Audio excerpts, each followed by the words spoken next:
Salam pemirsa. Sejak tentara Ukraina mulai melancarkan serangan ke wilayah Rusia, konflik antara kedua negara ini telah memasuki fase yang semakin intens.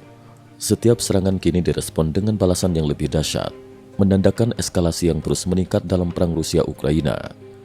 Setelah peringatan Hari Kemerdekaan Ukraina, ketika negara tersebut diserang secara besar-besaran oleh Rusia, banyak pihak memperkirakan bahwa Ukraina akan memberikan balasan yang sepadan.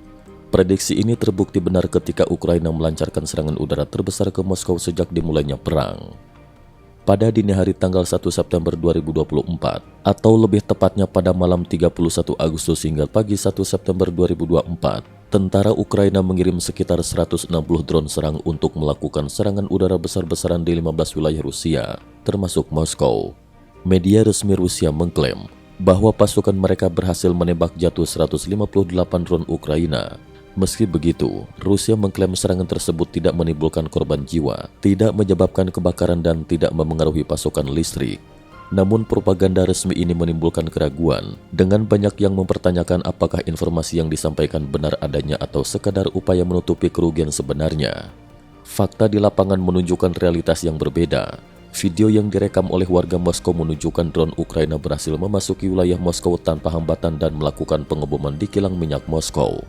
Selain itu, drone Ukraina juga menyerang pembangkit listrik tenaga gas di Konakovo, pinggiran Moskow.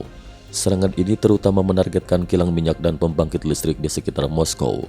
Sebuah langkah yang jelas dirancang untuk membuat seluruh Moskow, dari Presiden Putin hingga warga biasa, merasakan langsung dampak perang.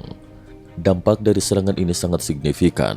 Salah satu target yang terkena serangan adalah kilang minyak terbesar di Moskow, yang memiliki kapasitas produksi tahunan 12 juta ton dan dapat mengolah 240.000 barel minyak mentah per hari.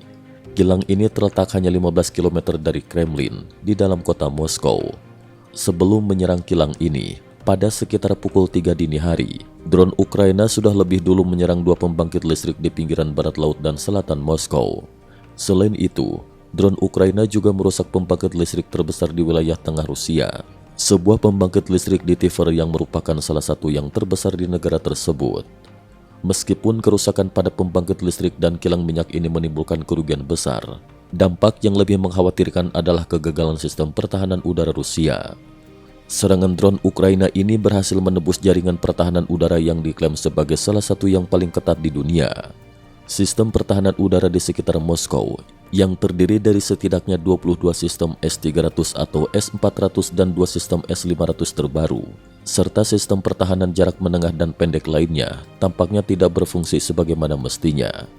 Perlindungan terhadap infrastruktur vital di sekitar Moskow seharusnya menjadi prioritas utama, namun serangan drone Ukraina menunjukkan kelemahan besar dalam sistem ini. Jika serangan tersebut menargetkan pusat kota Moskow atau Kremlin, dengan jumlah drone yang lebih banyak dan mungkin menggunakan rudal jarak jauh, hasilnya bisa sangat menghancurkan.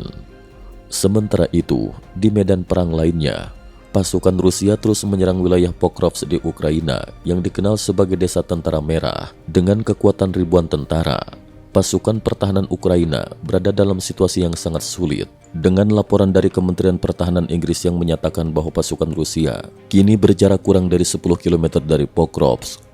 Staf Umum Angkatan Bersenjata Ukraina melaporkan bahwa pada tanggal 31 Agustus terjadi 183 pertempuran di front domestik Ukraina, dengan 55 pertempuran terjadi di Pokrovsk menjadikannya pusat perhatian utama.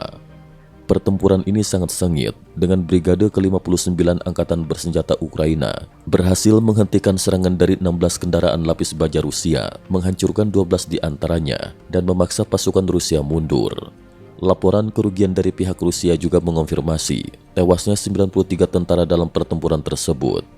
Seiring dengan makin mendekatnya pasukan Rusia ke Pokrovsk, laju serangan mereka mulai melambat, namun pertempuran tetap berlangsung dengan intensitas tinggi. Teknologi perang juga terus berkembang di kedua belah pihak, dengan Ukraina memperkenalkan drone yang dilengkapi dengan tabung termit untuk membersihkan pasukan Rusia yang bersembunyi di hutan. Drone ini menghasilkan api dengan suhu mencapai 2500 derajat Celcius yang hampir tidak mungkin untuk dipadamkan begitu menyala. Di sisi lain, pasukan sukarelawan Taiwan yang bertempur di garis depan Donbas Ukraina melaporkan penggunaan pengganggu drone untuk melindungi posisi mereka dari serangan drone Rusia. Meskipun efektif, perangkat ini masih memiliki kelemahan, yakni belum mampu membedakan antara drone musuh dan drone kawan. Dengan situasi yang terus berkembang, baik Rusia maupun Ukraina terus beradaptasi dengan kondisi perang yang semakin kompleks dan penuh risiko, sementara dunia menyaksikan dengan cemas perkembangan lebih lanjut dari konflik ini. Cukup sekian dulu, terima kasih atas perhatiannya.